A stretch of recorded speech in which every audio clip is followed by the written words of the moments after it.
Hello बच्चों, good morning. आज की तारीख है 31 मई 2024। आज के करंट अफेयर क्वेश्चन और ललन टॉप प्रश्नों में आप सभी का स्वागत है।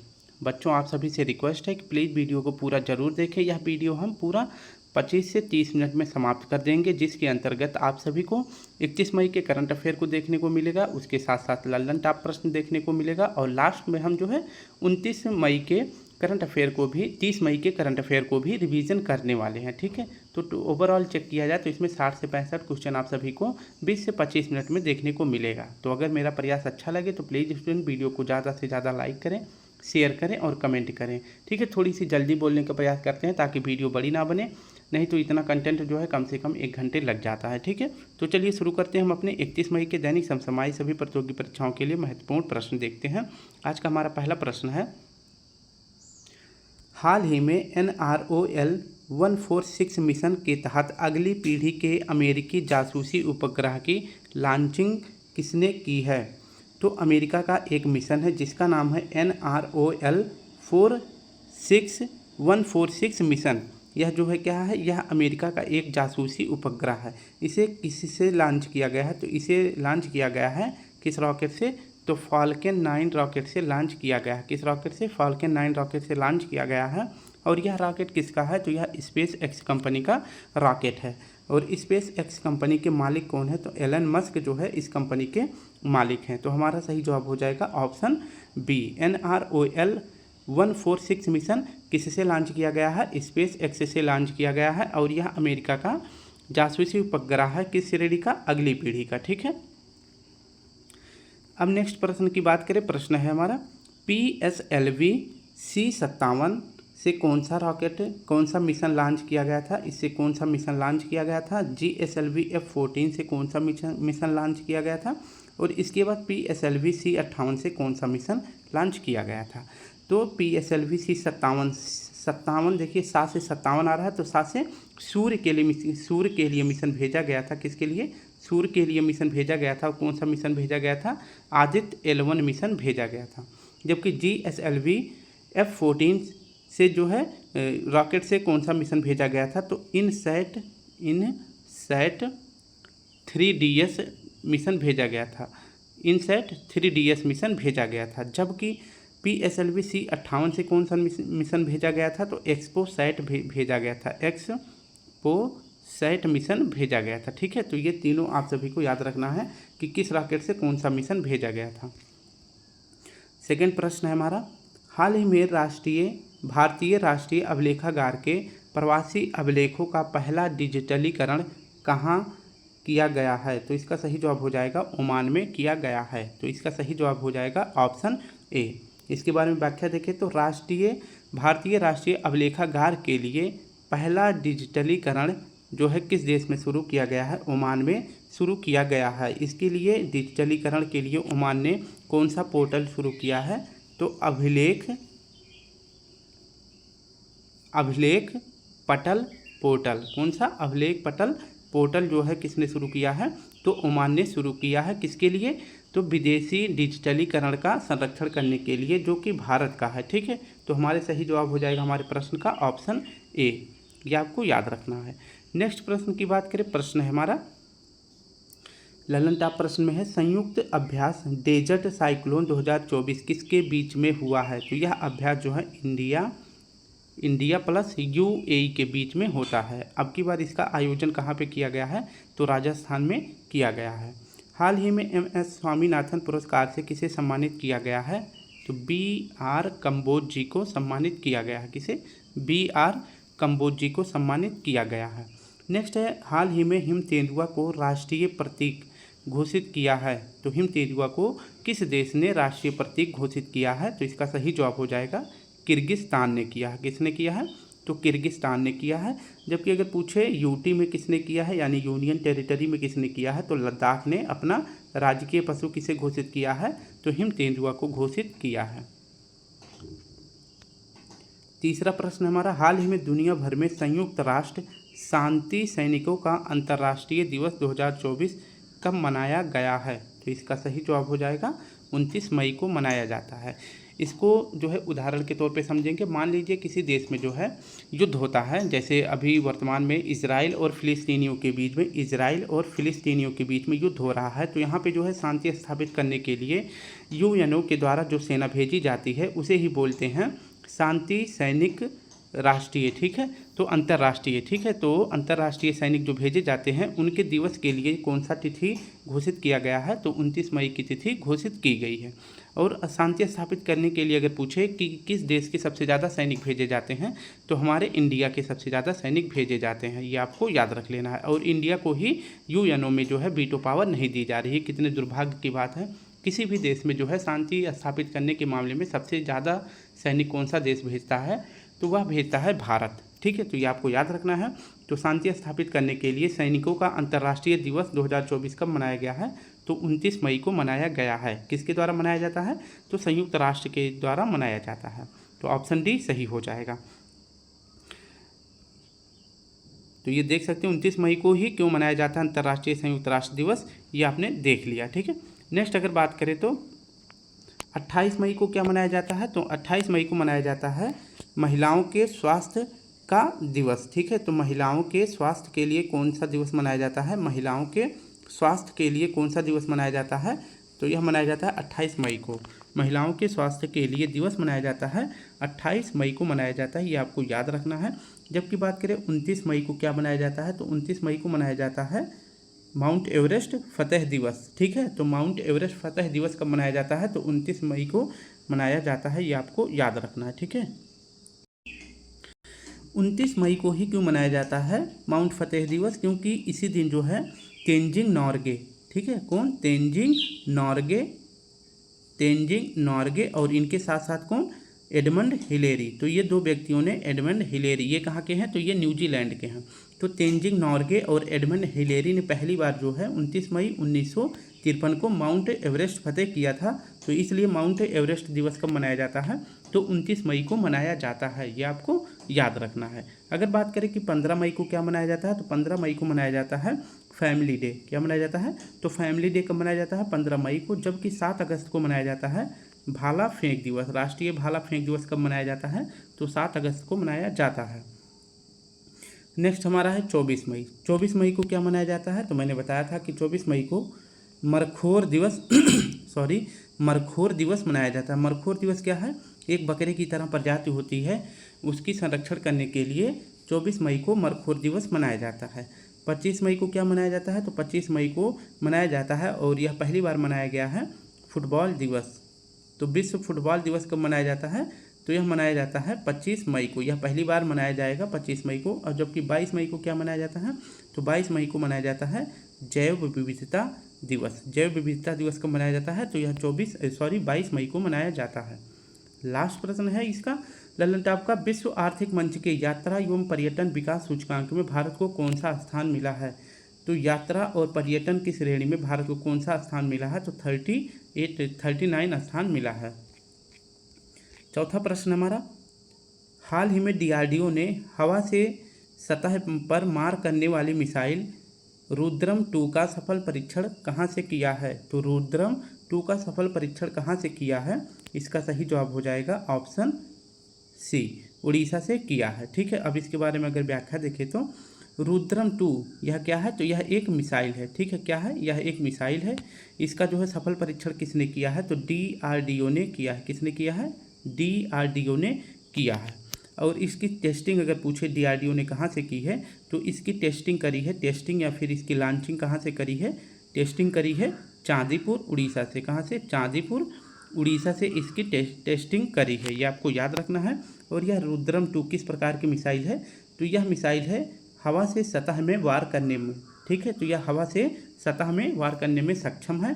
और अगर पूछे कि इसे हवा में किस जहाज़ के माध्यम से, किस विमान के माध्यम से हवा में ले जाया जाएगा, तो इसे जो है हवा में ले जाया जाएगा सुखोई 13 के माध्यम से, ठीक है। तो सुखोई जो विमान है, सुखोई 30 याद रखेंगे। तो सुखोई विमान से जो है इसे हवा में ले जाकर इसका सफल परीक्षण किया गया है। तो रुद्रम क्या है, एक मिसाइल है। इसका सफल परीक्षण किसने किया है, डीआरडीओ ने किया है। कहाँ से किया है, चांदीपुर उड़ीसा से किया है। और यह किस प्रकार की मिसाइल है, तो यह हवा से सतह में मार करने में सक्षम है। और इसका जो है हवा से जो है इसका परीक्षण किसने किया है, किस विमान के द्वारा किया गया है, तो सुखोई 13 विमान से किया गया है। ये आपको याद रखना है। अगर बात करें कि इसका उद्देश्य क्या है, जो इसको हवा से सतह में मार करने में इसको सक्षम क्यों बनाया गया है, क्योंकि जो आप सभी देख रहे हैं कि इस नए दौर में जो है क्या शुरू किया गया है, एयर डिफेंस सिस्टम शुरू किया गया है। ठीक है, तो इसको नष्ट करने के लिए भारत की जो कंपनी है डीआरडीओ ने अभी रुद्रम 2 का सफल परीक्षण किया है। तो इस जो है यह मिसाइल जो है यह रडार की पकड़ में नहीं आता है, जिससे जो है एडीएस यानी एयर डिफेंस सिस्टम को नष्ट किया जा सकता है। ठीक है, ये आपको याद रखना है। अब नेक्स्ट प्रश्न देखें तो ये है रुद्रम 2 जिसे परीक्षण किया है डीआरडीओ ने और किस विमान से किया है, तो सुखोई 13 से किया है। नेक्स्ट प्रश्न की बात करें, अब कुछ देशों के महत्वपूर्ण जो है एयर डिफेंस सिस्टम को देख लेते हैं। जैसे S-400 या इसे ट्रायम्फ कहते हैं, ये कहाँ का एयर डिफेंस सिस्टम है, तो यह रूस का एयर डिफेंस सिस्टम है, यानी वायु रक्षा प्रणाली है। नेक्स्ट अगर देखें तो आयरन डोम और सी डोम। आयरन डोम जो है किसका है, तो यह इजराइल का है। और सी डोम किसका है, तो यह भी इजराइल का है, लेकिन ये स्थल पर यूज किया जाता है और ये सी मतलब ये समुद्र पर यूज किया जाता है। थार्ड देखें तो कहाँ का है, तो थार्ड जो है एयर डिफेंस सिस्टम कहाँ का है, तो ये यूएसए का एयर डिफेंस सिस्टम है। जबकि भारत का कौन सा है, तो समर जो है यह भारत का है और वसारोध भी ये भारत का ही एयर डिफेंस सिस्टम है, लेकिन ये कम दूरी का है। ठीक है, तो ये कम दूरी का एयर डिफेंस सिस्टम है और ये समर जो है ये भारत का है, थार्ड जो है यह यूएसए का है। नेक्स्ट प्रश्न की बात करें, प्रश्न है पांचवा है, हाल ही में रिटेल डायरेक्ट मोबाइल ऐप प्रवाह किसने लॉन्च किया है, तो रिटेल डायरेक्ट मोबाइल ऐप प्रवाह किसने लॉन्च किया है, तो ऑप्शन ए आरबीआई ने किया है, इसका सही जवाब हो जाएगा। इसके बारे में अगर पूरा अध्ययन करें तो इसके बारे में अगर अध्ययन देखें तो प्रवाह मोबाइल ऐप किसने लॉन्च किया है, तो आरबीआई ने लॉन्च किया है। क्यों किया है, क्योंकि अगर आप सभी को लाइसेंस चाहिए या किसी भी चीज़ में सत्यापन या संशोधन कराना है या शिकायत करना है, तो इन सभी के लिए आरबीआई के द्वारा एक मोबाइल ऐप शुरू किया गया है जिसका नाम है प्रवाह। ठीक है, तो इसे किसने शुरू किया है, आरबीआई ने शुरू किया है, ये आपको याद रख लेना है। तो आरबीआई ने लॉन्च किया है प्रवाह पोर्टल, ठीक है, जो कि एक मोबाइल ऐप है, ये आपको याद रखना है। अब हम आरबीआई के बारे में पढ़ लेते हैं संपूर्ण जानकारी। आरबीआई की स्थापना पूछे कब की गई थी, तो आरबीआई की स्थापना की गई थी 1 अप्रैल 1935 को की गई थी। ठीक है, कब की गई थी, तो 1 अप्रैल 1935 को की गई थी आरबीआई की स्थापना। कब, 1 अप्रैल 1935 को। अभी लिखने में थोड़ी सी प्रॉब्लम हो रही है, 1-2 दिन और रुक जाइए, फिर इसके बाद पेन आ जाएगा तो हम उससे अच्छी तरह से लिखने लग जाएंगे। ठीक है, अगर पूछे आरबीआई की स्थापना किस समिति की सिफारिश पर की गई थी, तो यंग हिल्टन समिति की सिफारिश पर की गई थी, या इसे शाही आयोग भी कहते हैं। तो यंग हिल्टन या शाही आयोग दोनों याद रखेंगे। नेक्स्ट अगर देखिए तो आरबीआई का मुख्यालय कहाँ पे है, जब इसकी स्थापना हुई थी 1935 में, तो आरबीआई का मुख्यालय कहाँ था, कलकत्ता में था। लेकिन इसके 2 वर्ष बाद इसका जो है मुख्यालय कहाँ बना दिया गया, मुंबई में बना दिया गया। नेक्स्ट अगर पूछे तो आरबीआई के वर्तमान अध्यक्ष कौन है, तो एच सोमनाथ हैं। कौन है, शक्तिकांत दास जो है इसके अध्यक्ष हैं। हाल ही में विश्व हिंदी दिवस 2024 कब मनाया गया है, तो विश्व हिंदी दिवस 2024 मनाया जाता है हर बार 10 जनवरी को मनाया जाता है। जबकि राष्ट्रीय हिंदी दिवस कब मनाया जाता है, तो 14 सितंबर को मनाया जाता है। 27वें राष्ट्रीय युवा महोत्सव का उद्घाटन कहाँ हुआ है, तो 27वें राष्ट्रीय युवा महोत्सव का उद्घाटन कहाँ किया गया है, तो इसका सही जवाब हो जाएगा 12 जनवरी को किया जाता है। और हर बार कब किया जाता है, तो 12 जनवरी को किया जाता है। और अब की बार 27वें क्रम का राष्ट्रीय युवा महोत्सव का उद्घाटन कहाँ किया गया है, तो यह मेच यानी महाराष्ट्र में किया गया है। छठा प्रश्न देखें तो छठा प्रश्न हमारा है, हाल ही में डॉक्टर समीर वी कामत का कार्यकाल 1 वर्ष के लिए बढ़ाया गया है, इनका संबंध किससे है। आप सभी को बताना है, doctor Sameer V Kamath sir जो है किस संगठन के अध्यक्ष हैं, तो ये डीआरडीओ के अध्यक्ष हैं। ऑप्शन ए हमारा सही हो जाएगा। ठीक है, तो अभी जो है समीर कामत जी का जो है 1 वर्ष के लिए इनका कार्यकाल बढ़ा दिया गया है। अगर बात करें कि इनका कार्यकाल कब समाप्त होना था, तो 30 मई को इनका कार्यकाल यानी कि कल के दिन इनका कार्यकाल समाप्त हो गया था, लेकिन 1 साल के लिए इनका कार्यकाल और आगे बढ़ा दिया गया है। ठीक है, तो 1 साल के लिए इनका कार्यकाल बढ़ा दिया गया है, ये आपको याद रख लेना है। और ये किसके अध्यक्ष हैं? तो ये DRDO के अध्यक्ष हैं, ये हैं समीर कामत जी। ठीक है, अब हम DRDO के बारे में जानकारी देख लेते हैं। DRDO का अगर पूछे फुल फॉर्म क्या होता है, तो DRDO का फुल फॉर्म होता है डिफेंस, क्या होता है? Defence research and development organisation. ठीक है, तो यह इसका फुल फॉर्म होता है defence research and development organisation, यह इसका फुल फॉर्म होता है। ये अभी जो है कुछ दिनों पहले, कुछ मंथ पहले जो है DRDO के लिए, DRDO की जो है DRDO को बेहतर बनाने के लिए एक समिति की गठन की गई थी। उस समिति का नाम क्या है? तो DRDO को जो है बेहतर बनाने के लिए अभी हाल ही में एक समिति की स्थापना की गई थी, और उस समिति का क्या नाम है? विजय राघवन पैनल। ठीक है, क्या नाम है? तो विजय राघवन पैनल की समिति की स्थापना की गई थी DRDO को बेहतर बनाने के लिए। अगर प्रश्न करें कि DRDO की स्थापना कब हुई थी, तो इसकी स्थापना हुई थी 1 जनवरी को। ठीक है, 1 जनवरी 1958 को जो है DRDO की स्थापना की गई थी। और पूछे तो DRDO के पहले अध्यक्ष कौन थे? तो दौलत कोठारी जी थे। कौन थे? दौलत कोठारी जी पहले अध्यक्ष थे। और वर्तमान में पूछे कौन अध्यक्ष हैं, तो इसके वर्तमान अध्यक्ष मैंने बता दिया था कौन बनाए गए हैं। 1 साल के लिए जब इनका 1 साल के लिए इनका कार्यकाल बढ़ा दिया गया है, तो डॉक्टर समीर कामत जी इसके वर्तमान अध्यक्ष हैं। ठीक है, तो कौन है? कामत जी हैं। इसरो की स्थापना कब की गई थी? तो इसरो की स्थापना आप सभी को बताना है कि इसरो की स्थापना कब की गई थी। तो इस इसरो की स्थापना की गई थी 15 अगस्त 1969 को इसकी स्थापना की गई थी। और इसके वर्तमान अध्यक्ष कौन है? तो S सोमनाथ जी इसके वर्तमान अध्यक्ष हैं। और इनकी आत्मकथा का क्या नाम है? तो शेर जिसने चांदनी पी ली, SS यानी सोमनाथ जी की आत्मकथा का नाम है। ठीक है, तो ये आपको याद रख लेना है। तो अध्यक्ष कौन है? तो SS यानी कि सोमनाथ जी हैं। नेक्स्ट अगर बात करें भारतीय सेना के अध्यक्ष कौन है, तो भारतीय सेना के अध्यक्ष जो है इनका भी 1 साल के लिए कार्यकाल बढ़ा दिया गया है। और वर्तमान में भारतीय सेना के अध्यक्ष कौन है? तो मनोज पांडे जी हैं। कौन है? मनोज पांडे जी हैं। वर्तमान में अगर पूछे लोकपाल अध्यक्ष कौन बनाए गए हैं, तो वर्तमान में लोकपाल अध्यक्ष बनाए गए हैं अजय मानिक राव बनाए गए हैं। ये किस क्रम के हैं? तो ये 16वें क्रम के हैं, 15वें क्रम के। इनके पहले कौन थे? तो NK सिंह थे। और पहला पूछे तो कौन थे? तो PC घोष थे। नौसेना के अध्यक्ष कौन बनाए गए हैं? तो ये बनाए गए हैं दिनेश कुमार। ठीक है, तो कौन बनाए गए हैं? दिनेश कुमार बनाए गए हैं। नेक्स्ट प्रश्न है हमारा 7वां। रिलायंस भारत का पहला मल्टी मॉडल लॉजिस्टिक पार्क का निर्माण कहाँ करेगी? तो आप सभी को बताना है कि रिलायंस जो है पहला भारत का मल्टी मॉडल लॉजिस्टिक पार्क का निर्माण कहाँ करेगी?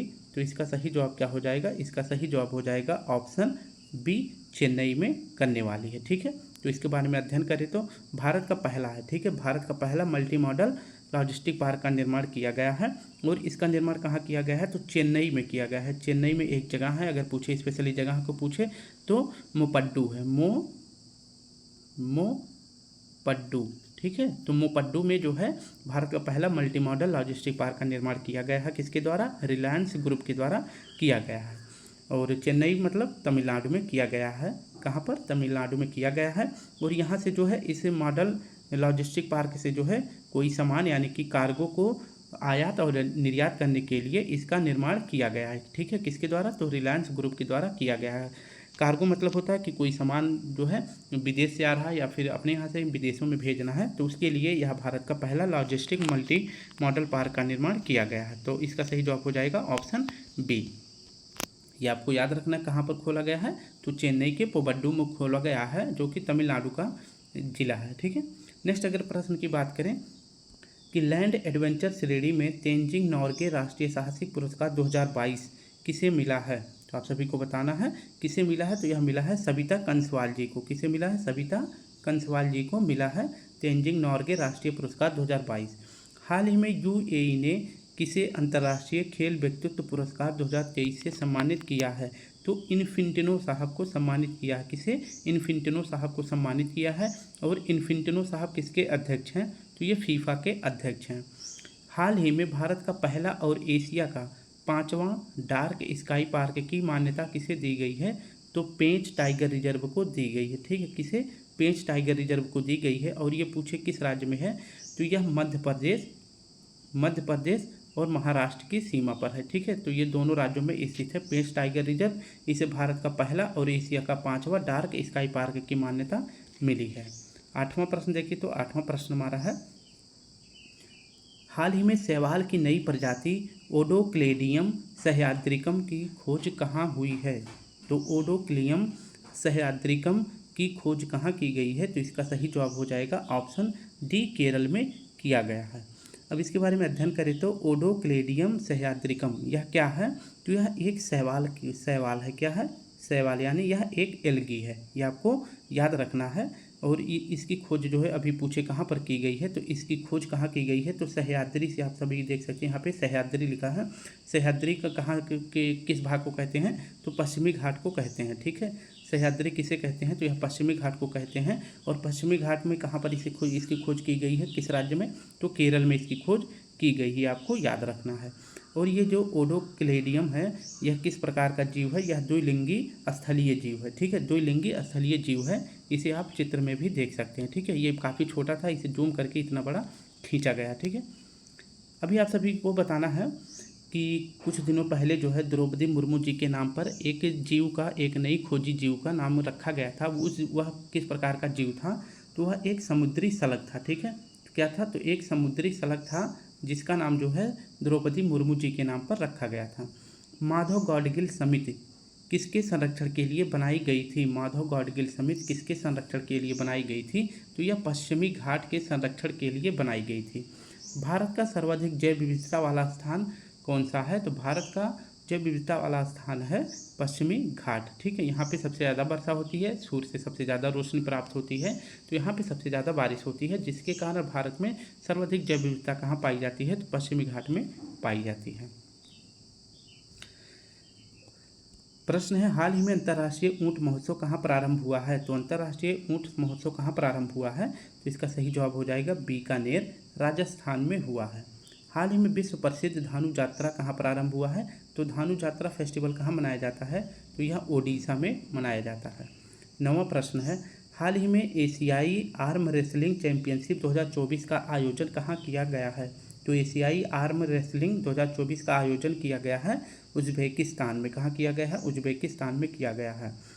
अगर पूछे इसका आयोजन किस जगह पे किया गया है, तो ताशकंद में किया गया है। कहाँ किया गया है? ताशकंद में किया गया है। ताशकंद जो है किसकी राजधानी है? उज्बेकिस्तान की राजधानी है, ये आपको याद रखना है। और इस चैंपियनशिप में इस चैंपियनशिप में भारत ने कुल कितने मेडल जीते थे? तो भारत ने कुल 7 मेडल जीते थे, जिनमें से 1 गोल्ड है। ठीक है, और बाकी के 6 जो है क्या है? तो 6 ब्रोंज है। तो 1 गोल्ड 6 ब्रोंज है। अगर पूछे गोल्ड किसने जीता है, तो श्रीमती झा ने जीता है। किसने? श्रीमती झा ने गोल्ड जीता है। और ये किस प्रकार के प्लेयर हैं? तो ये एक पैरा दिव्यांग प्लेयर हैं। इन्होंने अभी हाल ही में जो है आर्म रेसलिंग चैंपियनशिप में गोल्ड मेडल जीता है, बाकी के 6 ब्रोंज मेडल जीता गया है। तो ये आपको याद रखना है, भारत ने टोटल 7 मेडल जीते हैं। ठीक है, तो आप देख सकते हैं। नेक्स्ट अगर प्रश्न की बात करें, फीफा ने पुरुष वर्ग में सर्वश्रेष्ठ फुटबॉल खिलाड़ी 2023 का पुरस्कार किसे दिया है? तो यह दिया है मेसी को। ठीक है, किसे दिया है? मेसी को दिया है, ये आपको याद रखना है। और ये मेसी कहाँ के प्लेयर हैं? अर्जेंटीना के हैं। ऑस्ट्रेलियाई ओपन टेनिस टूर्नामेंट में शीर्ष वरीयता प्राप्त खिलाड़ी को हराने वाला दूसरा भारतीय खिलाड़ी कौन सा है? तो सुमित नागल है। और इनका खेल कौन सा है? तो ये टेनिस के प्लेयर हैं। गुटनिरपेक्ष आंदोलन का 19वां शिखर सम्मेलन कहाँ प्रारंभ हुआ? तो यह प्रारंभ हुआ है कंपाला में। ठीक है, कहाँ? कंपाला में, जो कि युगांडा की राजधानी है। कहाँ पे शुरू हुआ है? तो 19वें क्रम का गुटनिरपेक्ष आंदोलन शुरू हुआ है कंपाला में, जो कि युगांडा की राजधानी है। आज का आखिरी प्रश्न देखते हैं, हाल ही में तंबाकू गुटखा उत्पादों की बिक्री, उत्पादन और वितरण पर किसने प्रतिबंध लगाया है? तो आप सभी को बताना है कि तंबाकू गुटखा और जो इसके गुटखा और तंबाकू से बने उत्पाद हैं, इसके बिक्री और रोक पर उत्पादन पर किस राज्य ने रोक लगा दी है? तो इसका सही जवाब हो जाएगा तेलंगाना ने रोक लगा दी है। ठीक है, तो तेलंगाना ने कहा है कि 1 साल के लिए यानी कि मई 2024 से लेकर जो है 25 तक इस पर के जो है प्रतिबंध लगा दिया गया है। तो किसने लगाया अभी हाल ही में? तो तेलंगाना ने लगाया है, ये आपको याद रखना है। अगर पूछे कि तेलंगाना के सीएम कौन है, तो तेलंगाना के सीएम है रेवंत रेड्डी जी। और ये किस पार्टी से संबंधित है? तो ये कांग्रेस पार्टी से संबंधित है। ठीक है, तो अभी गुटखा, तंबाकू, इन सभी के उत्पादन और जो है बिक्री पर किसने रोक लगा दी? तो तेलंगाना सरकार ने लगा दी है। तो हमारा सही जवाब क्या हो जाएगा? तेलंगाना। नेक्स्ट प्रश्न की बात करें, हाल ही में भारतीय सेना ने जम्मू कश्मीर में आतंकियों को खदेड़ने के लिए कौन सा अभियान शुरू किया है? तो ऑपरेशन सर्वशक्ति शुरू किया है। कौन सा? ऑपरेशन सर्वशक्ति शुरू किया है। असम का सर्वोच्च नागरिक सम्मान असम वैभव पुरस्कार 2023 से किसे सम्मानित किया गया है? तो CJI, जो पूर्व CJI थे रंजन गोगोई जी को असम का सर्वोच्च नागरिक पुरस्कार दिया गया है। और रंजन गोगोई जी का संबंध जो है राम मंदिर के फैसले सुनाने से भी है। ठीक है, हाल ही में किस राज्य के स्वदेशी खजूर कच्छी खरेक को GI टैग दिया गया है? तो कच्छी खरेक कहाँ का है? तो यह गुजरात का है। कहाँ का है? तो यह गुजरात का प्रोडक्ट है, तो इसे आप याद रखेंगे। अब हम अपने 30 मई के करंट अफेयर को रिवीजन कर लेते हैं जल्दी जल्दी। आप सभी को सिर्फ इसका आंसर बताना है। हाल ही में पृथ्वी के ध्रुवों का अध्ययन करने के लिए प्रीफायर मिशन कहाँ से लॉन्च हुआ है? तो आप सभी को बताना है। तो इसका सही जवाब हो जाएगा ऑप्शन बी, न्यूजीलैंड से लॉन्च हुआ है। नेक्स्ट प्रश्न की बात करें, हाल ही में किस देश ने तलाक को वैध बनाने वाले विधेयक को पारित किया है? तो फिलीपींस ने ऐसा किया है। नेक्स्ट है, हाल ही में किस देश ने तालिबान को आतंकवादी सूची से हटाने की घोषणा करी है? तो रूस ने करी है। नेक्स्ट प्रश्न है हमारा चौथा, हाल ही में किस देश के माउंट मुंगालो में भूस्खलन से 2000 लोग लापता हुए हैं? तो ऑप्शन बी सही हो जाएगा, पापुआ न्यू गिनी से। नेक्स्ट है, हाल ही में विश्व भूख दिवस 2024 कब मनाया गया है? तो विश्व भूख दिवस कब मनाया जाता है? तो यह मनाया जाता है ऑप्शन डी 28 मई को। नेक्स्ट प्रश्न है, नार्वेस्टर का अध्ययन करने वाला भारत का पहला शोध संस्थान कहाँ प्रारंभ होगा? तो यह प्रारंभ होगा उड़ीसा में। ऑप्शन बी सही हो जाएगा। नेक्स्ट प्रश्न है, हाल ही में एशिया प्रशांत और मध्य पूर्व ग्रीन एयरपोर्ट्स रिकॉग्निशन 2024 के लिए रजत पुरस्कार किसे मिला है? तो यह 3 हवाई अड्डों को मिला है, इंदिरा गांधी हवाई अड्डा, कैंपगोड़ा हवाई अड्डा और चौधरी चरण सिंह हवाई अड्डे। इन तीनों को जो है मध्य पूर्व ग्रीन एयरपोर्ट रिकॉग्निशन 2024 का रजत पुरस्कार से सम्मानित किया गया है। ऑप्शन डी सही हो जाएगा। नेक्स्ट हमारा है, हाल ही में शारजाह शतरंज चैलेंजर्स 2024 का खिताब किसने जीता है? तो इसका सही जवाब हो जाएगा ऑप्शन ए, दिव्या देशमुख जी ने जीता है। नेक्स्ट है, हाल ही में गेल इंडिया लिमिटेड का पहला ग्रीन हाइड्रोजन प्लांट कहाँ प्रारंभ होगा? तो यह प्रारंभ होगा मध्य प्रदेश के विजयनगर में। नेक्स्ट प्रश्न हमारा है और आखिरी है आज का, हाल ही में बैकासी विसागम उत्सव कहाँ मनाया गया है? तो बैकासी विसागम उत्सव मनाया जाता है तमिलनाडु में, ये आपको याद रखना है। आप सभी के लिए प्रश्न है, स्टूडेंट आप सभी से रिक्वेस्ट है इसका जवाब जरूर दें। कल के प्रश्नों का भी जवाब आप सभी ने नहीं दिया था और आशा करते हैं कि आज का तो जरूर देंगे। क्वेश्चन आप सभी के लिए, 2024 में पृथ्वी दिवस की थीम क्या रखी गई है? इसका आंसर हमें कमेंट बॉक्स में देना आप सभी।